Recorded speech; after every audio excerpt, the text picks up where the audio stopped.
How much emergency cash should pop-up drink stands keep available? A good rule of thumb is to keep between $100 and $200 in small bills and coins on hand at all times to make change and cover unexpected costs. Think of your cash box like a little safety net for your stand. If your card machine goes down or the internet gets shaky, you still need a way to give customers change and keep selling drinks without stopping. Most stands run into trouble because they only have big bills and no small ones, so a customer hands over a $20 bill and there is nothing to give back.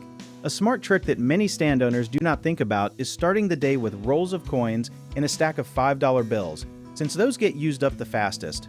Another thing people rarely mention is keeping a small separate stash, maybe $20 hidden away just for emergencies like running out to buy more ice or napkins. This way your main cash box never gets too low to handle regular sales. Having this system in place means you are never caught off guard, and your line keeps moving instead of backing up because you cannot make change. One really important thing to watch for is carrying too much cash out in the open, since that can attract unwanted attention. So keep the bulk of your money in a locked box and only a small amount visible. Another key point is counting your cash at the start and end of every shift, because small mistakes add up fast and you want to catch them early instead of guessing later. A third thing many people overlook is having a backup payment method like a mobile card reader. So even if your cash runs low, you can still make sales without turning customers away. If you enjoyed this, check out our online directories in the description below.